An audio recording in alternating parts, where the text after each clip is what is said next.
இப்போ உங்கள் அண்ணியுடைய கனவு வந்து நிறைவேறும். ஏற்கனவே சொல்லியிருக்காங்களே, நான் 10 வருஷம் கழிச்சு நானும் ஒரு முதல்வர் ஆவேன்னு. ஓ, அதுக்கு இப்போவே பிளான் போட்டீங்க. அவங்க எப்போவோ பிளான் போட்டாங்க. இப்போ அடுத்த பிளான்லாம் கொடி படம் பார்த்தீங்களா? ஓ, அந்த பிளான் தான் அடுத்த பிளான். யார் அப்போ விஜய் போட்டதில் போகிறீங்க? விஜய் போட்டுருவோமா? அந்த கொடி படத்தில் அப்படிதாங்க. கொடி படத்துல ஏங்க அது வேறங்க, அது தனுஷுங்க. அவங்க போட்டது தனுஷ். விஜய் ஒரு காலத்துலயும் போட மாட்டாங்க. நீங்க ஒரு விஷயம் நல்லா தெரிஞ்சுக்கங்க. ஆமா, நீங்க அப்படியெல்லாம் யோசிக்காதீங்க. நெகட்டிவா எங்க அண்ணி மேல யோசிக்காதீங்க. ஆமா, பாசிட்டிவ். கொடி படத்தை பார்த்தீங்கன்னா கொடி படத்தில் அப்படிதான் தனுஷை போட்டதில் தான் இவங்க தலைவி. ஏங்க ஒரு அரசியல்வாதியா மாறுறாங்கல்ல, அதை சொன்னங்க. ஓ, அரசியல் அனுபவம் எங்க அன்னிக்கு இருக்கா அப்படின்னா ஒரு படம் நடிச்சா போதும். புரியுதுங்களா? அப்படியே வாழ்க்கையை வாழ்ந்தது மாதிரி. என்ன படம்? என்ன படமா? கொடி படத்துல அவங்க அரசியல்வாதி நடிச்சாங்கல்ல. அப்ப அரசியல் அனுபவம் இல்லைன்னு சொல்ல முடியுமா? ஒரு படத்துல தான். ஒரே படம் போதுங்க. ஒரு விஷயம் நல்லா தெரிஞ்சுக்கங்க. டாக்டர் படித்தவன், புரியுதுங்களா, டாக்டர் மட்டும்தான் தெரியும். இன்ஜினியரிங் படித்தவனுக்கு இன்ஜினியரிங் மட்டும்தான் தெரியும். வக்கீல் படித்தவனுக்கு வக்கீல் மட்டும்தான் தெரியும். இந்த ஐஏஎஸ் அப்படி இப்படிலாம் இருக்கானுங்களே, அவங்களுக்குலாம் என்ன படிச்சிருக்கீங்களோ அது மட்டும்தான் தெரியும். ஆனால் ஒரு நடிகனுக்கு மட்டும்தான் எல்லாமே தெரியும். ஏன்னா எல்லா கெட்டப்பும் அவன் போட்டிருப்பான். அதனால தான் எங்கள் தலைவருக்கு எல்லாமே தெரியும். எங்கள் தலைவருக்கு தெரியாது எதுவுமே கிடையாது. தெரியுமா? சீரியஸா? உங்களை எதுக்கு தற்கொலைன்னு சொல்கிறாங்க? அதான் இல்லை, சொல்லுங்க. நல்லா ஒன்று தெரிஞ்சுக்குங்க. தற்குறிங்கிற யாருன்னு தெரியுமா? யாரு? தன்னை முழுமையாக அறிந்தவன் தற்குறி. தன்னை முழுமையாக அறிந்தவன். ஆமா, தன்னை அறியாதவர்கள் தான் இப்படியெல்லாம் பேசிட்டு இருக்கிறீங்க. ஆச்சரியகுரி. சீரியஸா? ஆமா, ரொம்ப ரொம்ப நாட்டு மக்கள் நாசமாய் போய் கிடக்குறாங்க இந்த டிஎம்கே காரங்கனால. சீரியஸா? அவ்வளவு எல்லாம் கடவுள் நம்பிக்கை இல்லாத வரைக்கும் ஒன்றும் கடவுளை மறுபடியும் கொண்டு வர்றாங்க. இந்த சேகர் பாபுங்கிறவர் கிட்டத்தட்ட 5000 கோயிலுக்கு கும்பாபிஷேகம் பண்ணியிருக்காரு. எதுக்காக? நாங்கள் தோக்கணும்னு வேண்டியிருக்காங்க. ஓ, சீரியஸா? இதெல்லாம் தெரியுமா? அதுக்காக தானா? ஆமாம். நான் கூட ஏதோ நல்ல நோக்கத்தில் பண்ணுறாங்களா? நல்ல நோக்கம் இதாங்க. அவங்க நல்ல நோக்கமே வந்து எங்களை தோக்கடிக்கிறது தான் நல்ல நோக்கமும். ஆமாம், இதெல்லாம் எவ்வளோ பெரிய. நீங்கள் வந்து என்ன பண்ணுவீங்க? ஒரு விஷயம், என்னதான் அவங்க கடவுளை நிற்கிற கோயிலில் அடிச்சிருவீங்களா? கோயில் அடிக்கணுமா? ஆமாம், சேகர் பாபு அது பண்ணார் உங்கள் தோக்கடிக்கிறதுக்காக. சரி, ஜெயிச்சிட்டா நீங்கள் என்ன பண்ணுவீங்க? ஜெயிச்சிட்டா நாங்கள் என்ன தெரியுமா பண்ணுவோம்? இந்துக்கள் கோயில் மட்டும்தான் அறநிலையத்துறையில் இருக்கணுமா? இஸ்லாத்தோட கோயில்கள், இது கிறிஸ்டியானிட்டியோட கோயில்கள்லாம் எல்லாம் ப்ரைவேட்டாக தான் வச்சுருக்காங்களே, ஏன் அரசாங்கத்தோட சேர்க்கக்கூடாது? இதெல்லாம் சேர்த்தா எவ்வளோ வருமானம் வரும்? அப்போ இந்துக்கள் மட்டும்தான் ஏமாளி, இந்து கோயில்கள் மட்டும்தான் ஏமாளி, மற்றதெல்லாம் வந்து இழுத்து கொண்டு வரக்கூடாதா? இதெல்லாம் கொண்டு வருவாங்க. எங்கள் தலைவர் அவ்வளோ எங்க தலைவரோட தாட்ஸ் எல்லாம் வேற லெவலுங்க. நான் ஒரு கொஸ்டின் கேட்குறேன். அறநிலையத்துறை எதுக்கு கோயிலெல்லாம் தன்னை கட்டுப்பாட்டுக்குள்ள எடுத்தாங்க? சொல்லுங்க. நீங்க சொல்லுங்க. உட்காந்து ஏமாத்திட்டானுங்களா? ஏன்னா உங்கள மாதிரி என்ன மாதிரி இருக்கிறவோ உள்ள போக முடியாது. அதனால பொது உடைமை ஆக்கின பிறகுதான் எல்லாரும் வாங்க உள்ள போகலாம் அப்படின்றதுக்காக ஒரு கவர்மெண்ட் வந்து அறநிலையெல்லாம் உள்ள எடுத்துக்கிட்டது. சரி, அதோட வருமானம் கவர்மெண்ட்டுக்கு தானே? கவர்மெண்ட் தானே. சரி, இப்போ கிறிஸ்டியானிட்டி முஸ்லீமும் தனியா வச்சு வருமானம் சம்பாரிச்சு கோடி அந்த ஜக்கி வாசுதேவ், அவங்களுக்குள்ள அந்த பிரிவினை கிடையாதுன்னா ஜக்கி வாசுதேவ்னு ஒருத்தருக்கு இருந்துங்கிறாரு அப்படிங்கிற மாதிரி இப்போ கிறிஸ்டியானிட்டி ஒருத்தருக்கு ஒரு குடும்பத்துக்கு போய் சொத்து சேருதே, அந்த சொத்தெல்லாம் மக்கள்கிட்ட இருந்தா அந்த காசெல்லாம் மக்களுக்கு இருந்தா என்ன? மக்களோட காசு மக்களுக்கா இல்ல ஒரே ஒரு குடும்பத்துக்கா? மக்களுக்கு தானே. மக்களுக்கு கொடுக்குறாங்களா? எந்த குடும்பம் வச்சிருக்கு சொல்லுங்க. கிறிஸ்டியானிட்டியில ஒவ்வொருத்தரும் டிவியில ஒளிபரப்புறாங்கல்ல, எல்லாத்தையும் பின்னால போய் பாருங்க. அதெல்லாம் எவ்வளவு சொத்து. அதெல்லாம் அறநிலையத்துறை எடுக்கலையே. அறநிலையத்துறை எடுக்கணுங்கிறேன். நாங்க வந்தா எடுப்போங்கிறேன். எடுக்கணும், அதெல்லாம் எடுக்கணும். எடுத்து நீங்க என்ன பண்ணுவீங்க? எடுத்து மக்களுக்கு கொடுப்போம். எப்படி கொடுப்பீங்க மக்களுக்கு? ஒரு வீட்டுக்கு போயிட்டு 1000-2000 கொடுப்பீங்களா இல்ல கோடிக்கணக்கிலையா? அதான் உங்களுக்கு தெரியல. ஒவ்வொருத்தன் தலையிலையும் ஏன் தலையில மயிர் இல்லைங்கிறத விட்டுருங்க. புரியுதுங்களா?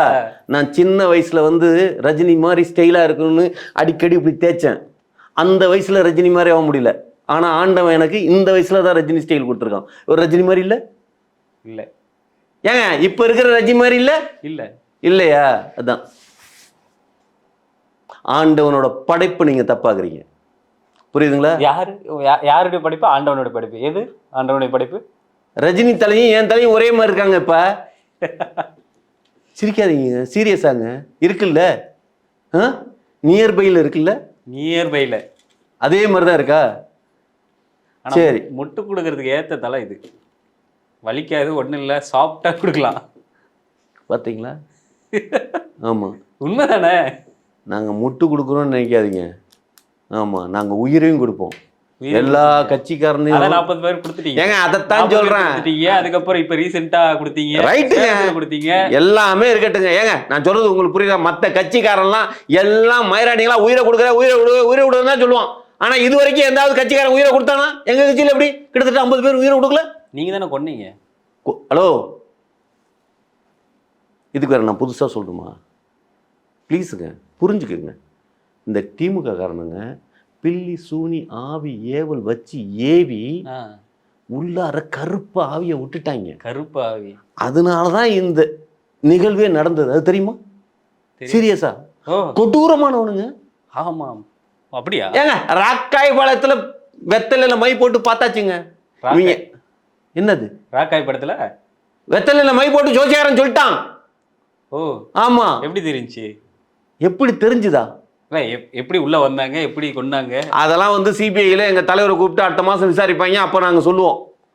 அவன் சிபிஐ உள்ள டெல்லிக்கு போயிட்டு வந்தாரு, என்னாச்சு?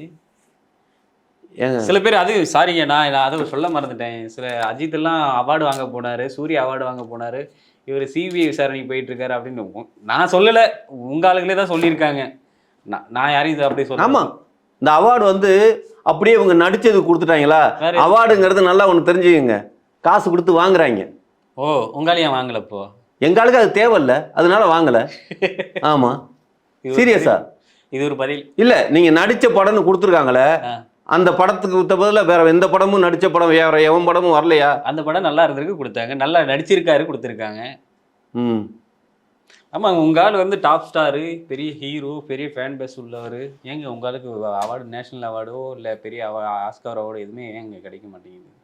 இல்லை எனக்கு தெரியல, உங்களுக்கு தெரிஞ்சா சொல்லுங்க, எனக்கு தெரியாது. அது கமலஹாசன் இத்தனை வருஷமா நடிச்சிட்டு இருக்காருல்ல, ஆஸ்கார் அவார்டு வாங்க அவர் கொடுக்க வேண்டியதானே? ஏன் கொடுக்கல ஆஸ்கார் அவார்டு? சரி, நேஷனல் அவார்டு வாங்கியிருக்காரு. நேஷனல் அவார்டு வாங்கியிருக்காரு.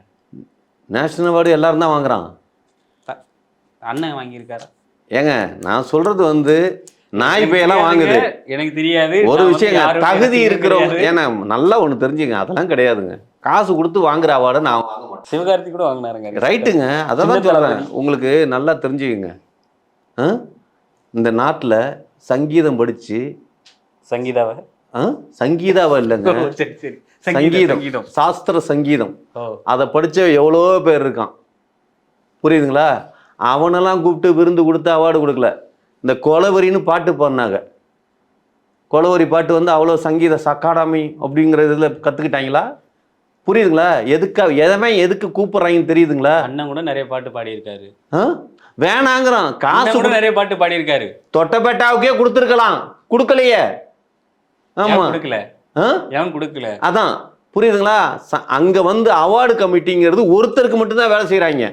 எங்க தலைவனுக்குலாம் எகைன்ஸ்டா வேலை செய்யறாங்க. யாருக்கு வேலை செஞ்சாங்க அவார்டு கமிட்டி? எல்லாம் நீங்க போய் பாருங்க, உட்காந்து பாருங்க. அவார்டு கமிட்டிலாம் என்ன மாதிரி யார் யாருக்கு கொடுக்குறாங்கன்னு நீங்க போய் பாருங்க. யாருக்கு சொல்லுங்க, நான் ஏன் நீங்க சொல்லுங்க. நாங்க சொல்றோம், நாங்க தான் சொல்றோமே. நான் சொல்லுவேன், இத்தனை இவ்வளவு நடிகருக்கு கொடுத்துருக்காங்க, இந்த படத்துக்கு கொடுத்துருக்காங்க, நான் சொல்லுவேன். உங்க ஆளு நடிச்ச படத்துக்கு ஏன் கொடுக்கல அதை சொல்லுங்க. நீங்க அதை எடுத்து எதனைக்கு போட்டிருக்கீங்களா? சரி, அதை கூட விடுங்க. உங்க ஆளு ஜனநாயகன் படம் ரிலீஸ் ஆகல, ஏங்க நீங்க குரல் கொடுக்கல? தொண்டன் கூட கொடுக்கலையே, எல்லாமே திமுகவில் அடிச்சிட்டு இருந்தீங்க. ஒரு விஷயம் தெரியுமா? அந்த படம் நல்லா இல்லையா, ஜனநாயகம் நல்லா இல்லையா அப்படின்னு சொன்னாங்க. நீங்களே சொல்லிட்டீங்க. நான் சொல்லிட்டேன். அப்ப நாங்க படம் பார்க்க தேவையில்லை. ஒரு விஷயம் நல்லா இல்லைங்கிற ஒரு பரப்புரை ஏற்படுத்துறானுங்க. அப்போ மக்கள் மனசுல படம் நல்லா இல்லைங்கிற ஒரு மைண்ட் செட்டப்ல இருக்கானுங்க, புரியுதுங்களா? அப்போ மக்கள் மனநிலை மாறணும். மக்கள் எப்போ மாறுவான்? இந்த திமுக காரன் சைலண்ட் ஆனதுக்கப்புறம் மாறுவோம். அதனால தான் சைலண்ட்டாக இருக்கிறோம் நாங்கள். சீரியஸாக நாங்கள் வெளியிடாததுக்கு இதுதான் ரீசன். கேட்டதுக்கு நீங்கள் சொல்கிறதுக்காக இது சொல்லுங்க, என்ன கேள்வி கேட்டீங்க? ஜனநாயகனுக்கு ஏன் வந்து அவர் குரலை கொடுக்கல? நாங்கள் ஏன் குரலை கொடுக்கலையே? நாங்கள் எங்கேயாவது எங்கள் தலைவர் ஏதாவது பற்றி பேசியிருக்காரா? ஜனநாயகனை உதயநிதி ஸ்டாலின் நடிச்சு படமா? தலைவர் நடிச்சாருன்னா தலைவருக்காக தான் பேசணுங்க. என்னங்க நீ ஏதி எங்கள் படம் தானே. அதாவது ஒரு விஷயங்க நல்லா தெரிஞ்சுக்கங்க. ஓ, எங்க இதுதானே.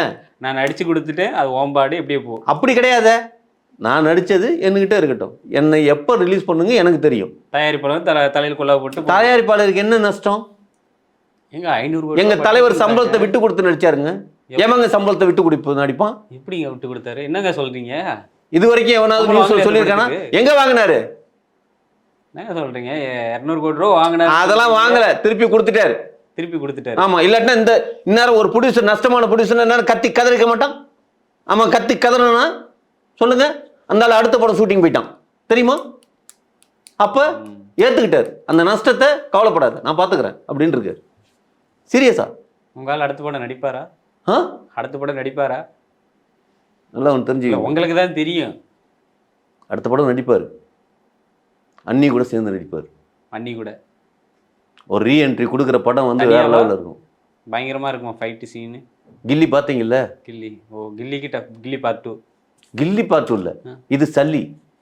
சல்லி. ஆமா, சல்லினா சல்லி பைய. யார்? விஜயா? விஜயா? ஹலோ, நீங்க தாங்க சொன்னீங்க. நல்லா ஒன்று தெரிஞ்சுக்கங்க, படம் வந்து வேற லெவலில் இருக்கும். வேற லெவல்லன்னா எப்படி? மக்கள்லாம் இன்னைக்கு வந்து சல்லி பயலா இருக்கிறது பிடிக்குது இல்ல? ஆமா, கெத்தா இருக்குல்ல? விஜய் வந்து அந்த கேரக்டர்ல நடிப்பாரு. ஆமா சல்லி பையனா. ஆமா, இப்போ அப்படிதான் இருக்காரு. புரியல. இல்ல, அந்த கேரக்டருக்கு அடாப்ட் ஆகுறாரு அவரு. ஒரு கேரக்டர் உள்ளார நுழைஞ்சிடணுங்க, வாழணும், அந்த கேரக்டர்லயே வாழணும். ஆமா, அதுக்கு தான் திரிஷாவும் அவங்க வந்து ஒத்திக்கு பார்த்துட்டு இருக்காங்க. ஒரு படம் ஆரம்பிக்கிறப்ப அந்த கதையில வாழ ஆரம்பிப்பாங்க, புரியுதுங்களா? அதனால தான் இவங்க 2 பேரும் இப்போ வாழ ஆரம்பிச்சிருக்காங்க. சீரியஸா? இந்த ரகசியம்லாம் இவனுக்காவது தெரியுமா? ஆ, புரியுதுங்களா? இப்போக்கி பட ஷூட்டிங்க்கு ப்ரிப்ரேஷன் பண்ணிட்டு இருக்காங்க. முதல்ல ப்ரீ ப்ரொடக்ஷன், அதுக்கப்புறம் தான் ஷூட்டிங் ப்ரொடக்ஷன். புரியுதுங்களா? சரி, உங்க வாக்காளர் எத்தனை பேர் இருக்காங்க உங்களுக்கு? தமிழக வெற்றி கழகத்தின் வாக்காளர்கள் எத்தனை கோடி பேர் இருப்பாங்க? புரியல. வாக்காளருங்க. எத்தனை ஓட்டர்ஸ்? ஓகே, எங்க தலைவர் என்ன சொன்னாரு? நினைக்கிறீங்க? எத்தனை ஓட்டர்ஸ் இல்லைங்க, 8 கோடி பேர் இருக்காங்களா? 8 கோடி பேர். 8 கோடி பேர் வீட்லயும் எங்க தலைவர் இருக்காரா? இல்லையே. எங்க தலைவர் இல்லாத ஒரு வீடு எது? எங்க வீடு இருக்கு. உங்க வீடு இருக்கு. அதான், புரியுதுங்களா? எங்க தலைவன் இருக்கிறப்ப எங்க தலைவனுக்கு ஒரு வாய் தண்ணி கொடுக்கறது கூட நீங்க வந்து ரொம்ப கஞ்சத்தனப்பட்டிருக்கீங்க. அதனால தான் கோச்சிட்டு வந்திருக்காரு. ஒரு வீட்டுக்கு வந்து தண்ணி கொடுக்குற பாரம்பரியம் இல்லாத ஒரு குடும்பமா நீங்க இருக்கீங்க. எவ்வளவு அசிங்கமா இருக்கு எனக்கு. ஏங்க, உங்களுக்கு தாகம் மேலே தான் நீங்க தான் எடுத்துட்டு வரணும், நாங்க எதுக்கு கொடுக்கணும்? பார்த்தீங்களா தமிழர் பண்பாடு எந்த அளவுக்கு கெட்டு போயிருக்குன்னு? வீட்டுக்கு வந்த விருந்தாளியை வாங்கன்னு சொல்லவும் மாட்டேங்கிறாங்க. ஓ, இதுக்கு தான் நீங்க ஆட்சிக்கு வரீங்க, தமிழர் பண்பாடை காப்பாத்துறதுக்கு. ஓ, இப்போ ரொம்ப காப்பாத்திட்டு இருக்கீங்களோ? அதனால தான் ரஜினி கமல்லாம் சேர்ந்து நடிக்கும் படத்துல ஜட்டியோட பெண்களை உட்கார வச்சிருந்தாங்களோ? பண்பாடு ரொம்ப பயங்கர கலாச்சாரம் பண்பாடும் அப்படி வாழுதோ? ஒரு படம் இருக்கு. எது? வில்லு. வில்லு தலைவர் நடிச்ச படம். சொல்லுங்க. அந்த படத்தை பாட்டு பார்த்துருக்கீங்களா? அப்ப அவர் மட்டும்தான் கெடுத்தாரு, மத்தவன் இவனும் கெடுக்கல. தண்ணிக்குள்ள என்ன பண்ணுவார் பாத்தீங்களா? அதுக்கு தான் நாங்க இப்ப திட்டம் வச்சிருக்கோம்ல. எங்க தண்ணிக்குள்ளார அணை கட்டுற மேட்டர் இப்ப போயிருக்குல்லங்க. அதை நான் சொல்றது கேளுங்க. தண்ணிக்குள்ள அங்க ட்ரைனிங் எடுத்ததுதான். அன்னைக்கு அந்த வில்லு படத்துல தண்ணிக்குள்ளார மூழ்கி அணை கட்டுறது எப்படி அப்படின்னு அன்னைக்கு பார்த்ததுனால தான் இன்னைக்கு ஆரோ திட்டம் சும்மா கொண்டு வரல. ஆர்வ திட்டம் கொண்டு வந்திருக்கீங்க. மீனிங் சொல்லுங்க. ஆர்வ திட்டம் என்ன சொல்லுங்க, அது பேரு? ஆரோ அப்சர்வேஷன் சொல்லுங்க. ஆரோ